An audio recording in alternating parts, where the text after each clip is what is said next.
Good morning. आज हम आज़ादी के भूले बिसरे नायकों में से एक आचार्य प्रफुल्ल चंद्र रे जी के बारे में डिस्कस करेंगे, जो कि हाल ही में 11 जुलाई 2022 के दिन हमारी मिनिस्ट्री ऑफ कल्चर, विज्ञान भारती और दिल्ली यूनिवर्सिटी ने साझेदारी करके 2 दिन का इंटरनेशनल समिट आयोजित किया, जो कि आचार्य प्रफुल्ल चंद्र रे जी को ट्रिब्यूट देने के लिए था। ये कौन थे, इनके बारे में हम देखते हैं। चूँकि इनका जन्म 2 अगस्त 1861 को खुलना ज़िले के काठीपारा नामक गांव में हुआ था, जो कि अभी वर्तमान में बांग्लादेश में है। ये एक बहुत फेमस केमिस्ट थे और टीचर थे, ठीक है। इसलिए इनको भारत का पहला आधुनिक भारतीय रासायनिक शोधकर्ताओं में से एक माना जाता है। उन्होंने अपने घर पे ही रसायन बनाना शुरू कर दिया था। 1889 में 1889 में कलकत्ता की प्रेसिडेंसी कॉलेज में ये रसायन विज्ञान के असिस्टेंट प्रोफेसर के रूप में नियुक्त हुए थे। इनको प्रफुल्ल चंद्र रे जी को भारतीय रसायन विज्ञान के पिता के रूप में जाना जाता है, the father of Indian chemistry.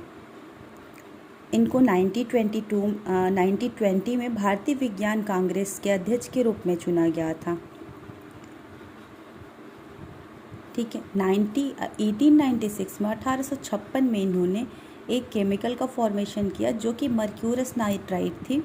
इसकी खोज करी इन्होंने, और 1901 में इन्होंने पहली दवा कंपनी, ठीक है, Bengal chemical and pharmaceutical works limited की स्थापना करी थी। ब्रिटिश सरकार ने इन्हें companion of the Indian empire, भारतीय साम्राज्य का साथी की शाही उपाधि से सम्मानित किया, और 1919 में इनको नाइटहुड की उपाधि से भी सम्मानित किया गया था। इन्होंने बहुत सारी इंडस्ट्रीज़ को इस्टेब्लिश करने में मदद की थी, जिसमें थी कपड़ा मिल, साबुन कारखाना, चीनी कारखाना, रसायन उद्योग, सिरेमिक कारखाना, प्रकाशन गृह जैसे अन्य कारखाने स्थापित करने में इन्होंने मदद करी थी। ये औद्योगिकरण को बढ़ावा देना चाहते थे, ठीक है। इन्होंने खादी सामग्री को भी बढ़ावा दिया, और बहुत सारे Bengal enamel works, national trendy works, Calcutta pottery work जैसे कई उद्योगों की स्थापना करी थी। इन्होंने शिक्षा में सुधार की भी पहल करी थी। साहित्य के क्षेत्र में इनके द्वारा दिए गए योगदानों की बात करें तो इनकी एक बुक है, जो कि काफ़ी फेमस है, history of Hindu chemistry from the earliest time to the middle of the 16th century. इन्होंने इस पुस्तक को लिखा, और इनकी एक ऑटोबायोग्राफी भी है, जो कि the life and experience of Bengali chemist के नाम से है, जो 1932 और 1935 में 2 खंडों में प्रकाशित हुई थी।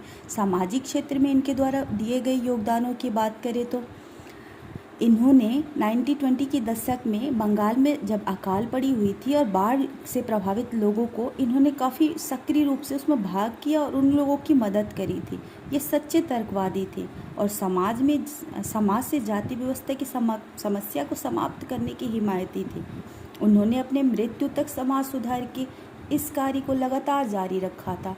तो ये थे प्रफुल्ल चंद्र रे जी, जो कि काफ़ी इम्पोर्टेंट पर्सनालिटी बन जाते हैं, क्योंकि आज़ादी का अमृत महोत्सव चल रहा है और हमारी गवर्नमेंट इसको काफ़ी फोकस कर रही है, जिससे कि जितने भी इम्पोर्टेंट पर्सनालिटीज़ हैं बहुत ही इम्पोर्टेंट हो जाते हैं। हमारे प्रीलिम के साथ साथ मेंस एग्जामिनेशन के लिए भी इम्पोर्टेंट, किसी भी फ्रीडम फाइटर्स हैं, जो ये भूले बिसरे नायक हैं, इनसे रिलेटेड क्वेश्चंस आ सकता है, और हमारी ये नेशनल ड्यूटी भी बनती है कि हम इन लोगों के बारे में और इनके योगदान के बारे में जानें।